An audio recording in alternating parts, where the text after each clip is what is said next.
ইচ্ছা করে খুন করিনি, হঠাৎ করে হয়ে গেছে। আমি সারা জীবন কি রে? জেলের ভিতরে থাকতে চাই। এত গম্ভীর হয়ে বসে আছিস কেন? খিদে লেগেছে? খাবার কিন্তু অনেক আগে থেকে রেডি হয়ে আছে। আর খিদা ভাবি, মা গেছে জেনির ওখানে। আচ্ছা ভাবি, বলো তো হঠাৎ কেন মা ওর সাথে দেখা করতে গেল? ছেলের বউয়ের অফিস দেখতে গেছে বোধহয়। এত চিন্তার কি আছে? কি জানি, আমার না কেন যেন ভালো লাগছে না ভাবি।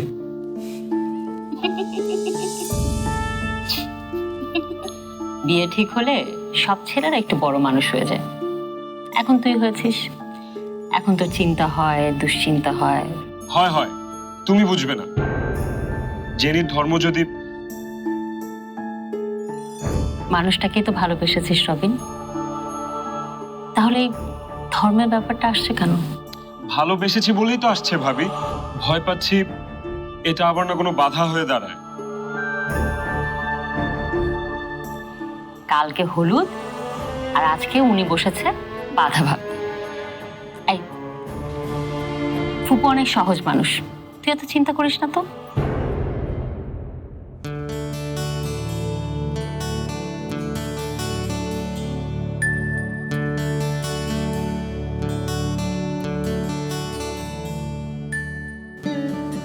কি?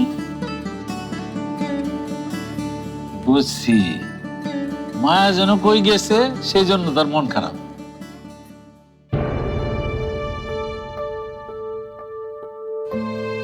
মায়া তো বলেছিল ওর গানের কি যেন একটা কাজ চলে আসবে। তোর কি সেজন্য মন খারাপ? তাহলে বুঝছি, আর একটা টমেটো খাইতে মন চাইতেছে তো আমি আনতাছি, তুমি খারাপ। বলেছিলাম না এভাবে খেতে খুব মজা।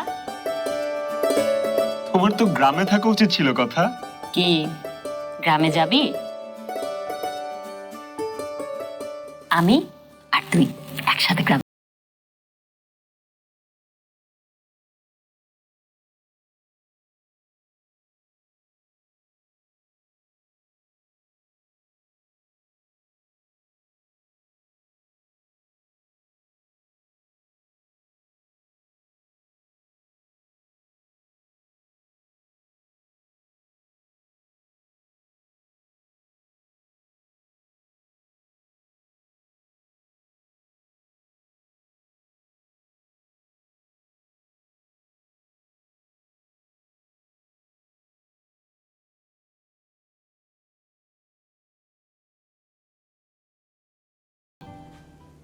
কি জানি ছোট মানুষ কখন কি ভাবে।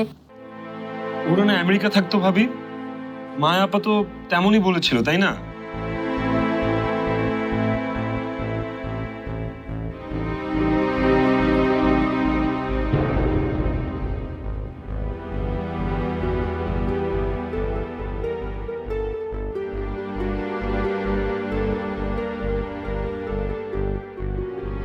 কি?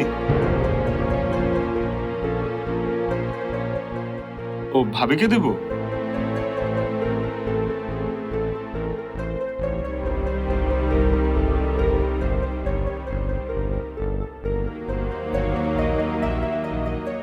এইটা তোদের বাড়ি?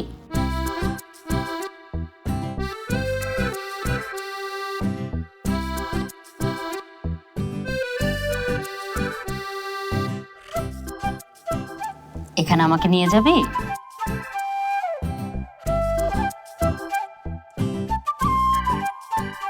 ঠিক আছে, আমি যাব তোর সাথে। আমি, তুই আর মায়া।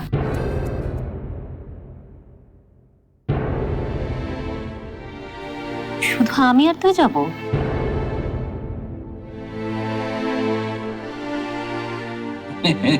কি টমেটো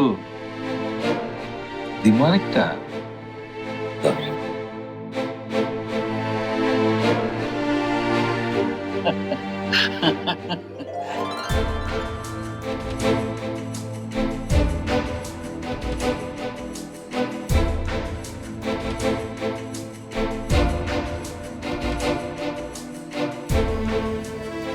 এই এটা কথাদের বাড়ি।